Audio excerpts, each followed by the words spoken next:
following announcement has been paid for by Torah Studios.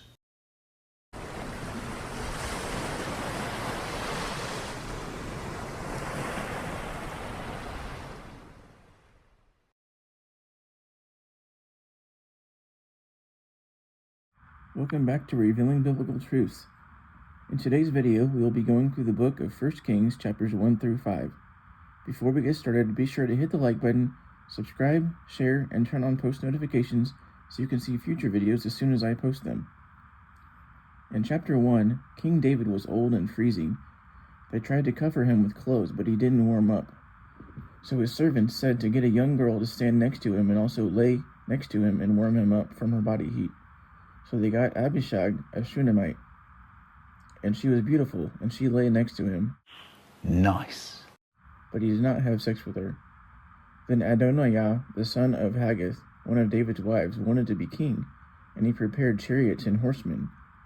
And he liked David and was a good man, and he had a younger brother named Absalom. But he conferred with Joab, David's captain of the host, and Abiathar the priest, and they supported him in trying to be king. But Zadok the priest, and Benaiah, and Nathan the prophet, and Shimei, and Rei, David's mighty men, did not support Adonijah. And Adonijah killed sheep and oxen, and called his brothers, the king's sons, and all the men of Judah, but he did not call Nathan the prophet, Benaiah, the mighty men, or Solomon his brother. So Nathan spoke to Bathsheba, and told her about Adonijah's plan, and advised her how to save her and Solomon's lives. He told her to go to David, and ask if he promised that Solomon would reign after him. Why should Adonijah reign? And while you're talking to him, I'll come in after and agree with you. And when she went into his chamber and bowed to him, he said, What do you want? And she said, Swear by Yah that you will make Solomon king after you. And now Adonijah is fighting to be king, and you didn't know it.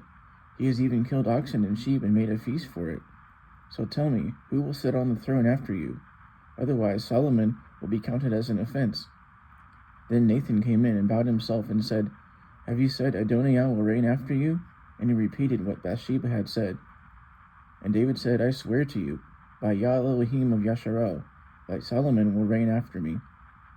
And Bathsheba bowed to the ground and said, Let my lord David live forever. And David called Zadok and Nathan and Benaiah, and they came before him. And he told them to take my servants and cause Solomon to ride on my own donkey and bring him down to Gihon, and let Zadok and Nathan anoint him their king, and blow the shofar, and say, Elohim save King Solomon.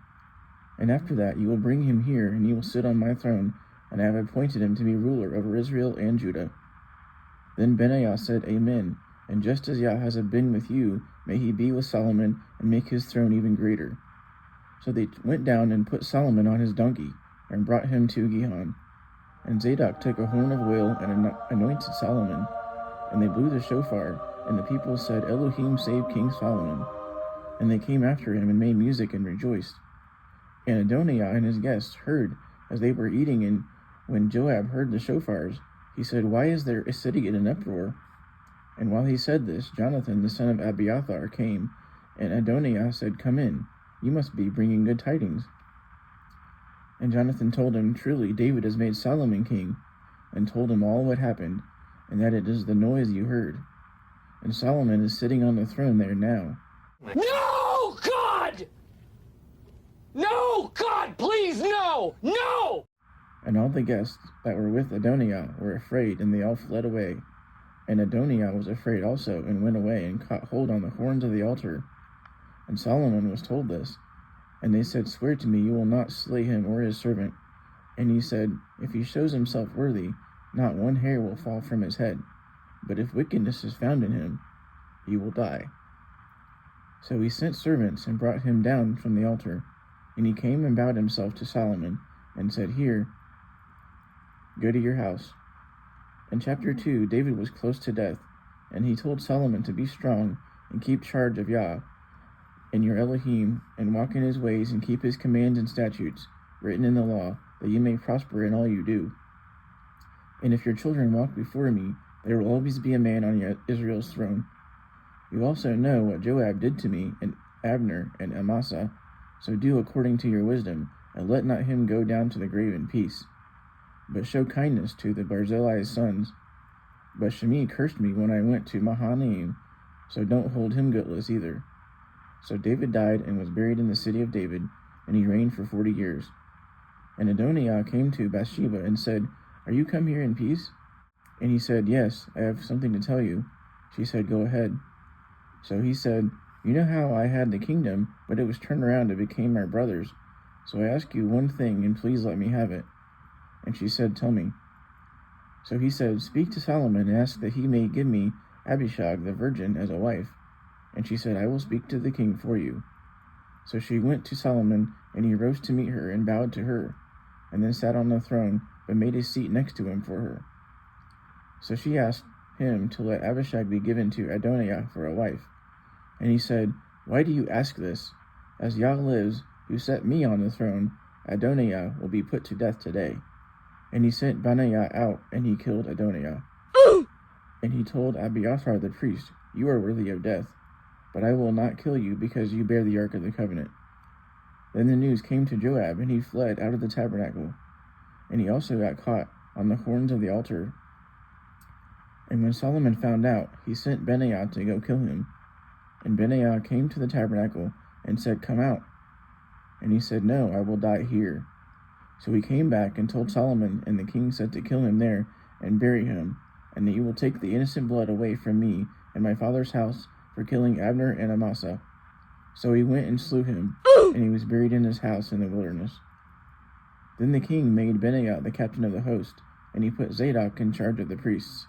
And he sent and called for Shimei, and told him to build himself a house in Jerusalem, and to live there, and that it will be, if you leave and go past the Kidron River, you will surely die.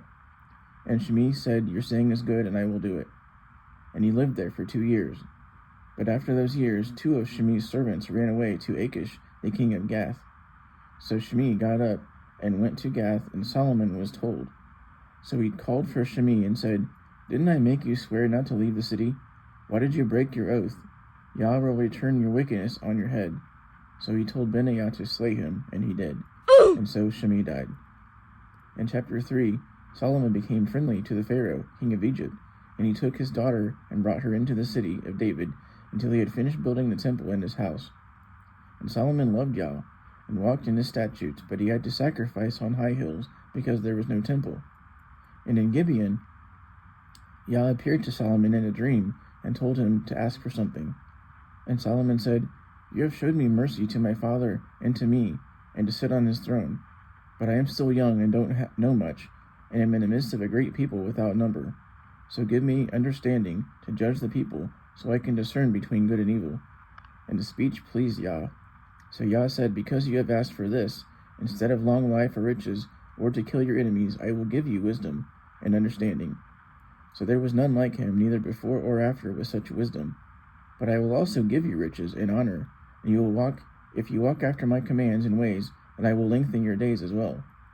So he awoke and came to Jerusalem, and stood before the ark of the covenant, and offered offerings. Then came 2 women who were whores, and they stood before him. One of them said, Her and I lived in the same house, and I had a child born. And after the 3rd day, she had a baby too, and it was only us in the house. And her baby died.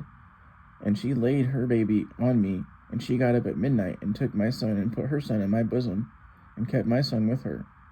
So when I got up in the morning and needed to feed it, it was dead. But I knew it wasn't my son. But the other woman said, No, it's my son. Her son's dead. So Solomon said, Bring me a sword, and said to divide the child in 2, and give half to one and half to the other. Then the actual mother of the child said, Give her the other woman, but don't kill it.